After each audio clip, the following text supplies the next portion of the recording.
فی زمانہ خاص طور پر جس طرح سوشل میڈیا آپ دیکھتے رہتے ہیں، سوشل میڈیا پر بہت سارے فتنے جنم لے رہے ہیں. ان میں سے ایک فتنہ یہ بھی ہے کہ ہمارے نوجوانوں کو یہ کہا جاتا ہے کہ آپ خود ریسرچ کریں، خود تحقیق کریں. جی.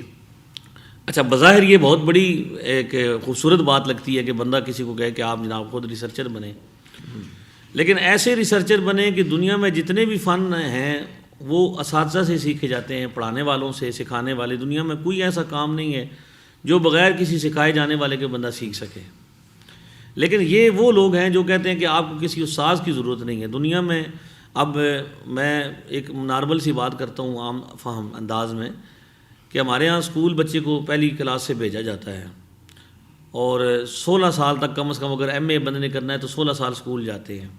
یہ ہمارے اسکول کے اندر جتنے نصاب رائج ہیں ان سب کے ترجمے بھی مل جاتے ہیں، حتیٰ کہ حل شدہ پیپر بھی مل جاتے ہیں. صحیح. لیکن کوئی بندہ یہ نہیں کہتا کہ یہ اسکول بچے کو اسکول بھیجنے کی ضرورت کوئی نہیں.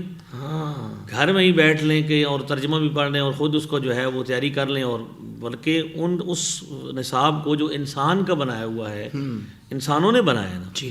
اس نصاب کو سمجھنے کے لیے باقاعدہ طور پر اسکول بھیجا جاتا ہے. اچھے اسکول کا انتخاب کیا جاتا ہے، اچھے ٹیچر کا انتخاب کیا جاتا ہے، حتیٰ کہ ٹیوشن بھی الگ پڑھائی جاتی ہے. جب انسانوں کا نصاب بغیر استاد کے سمجھ نہیں آتا تو اللہ تبارک و تعالیٰ نے جو نصاب بھیجا ہے وہ بغیر استاد کے کیسے سمجھ آئے گا؟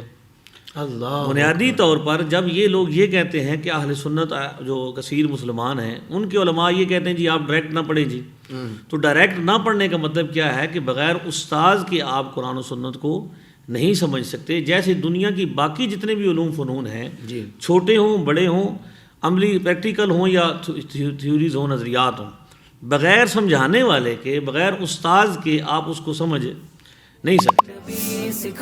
زندگی کے تمام شعبوں میں دینی رہنمائی حاصل کرنے اور آخرت کو بہتر کرنے کے لیے ہمارے YouTube channel Islamic digital studio کو سبسکرائب کر لیں اور بیل آئیکن بھی پریس کر لیں. قرآن سے بھی ملاتا ہے ہمارا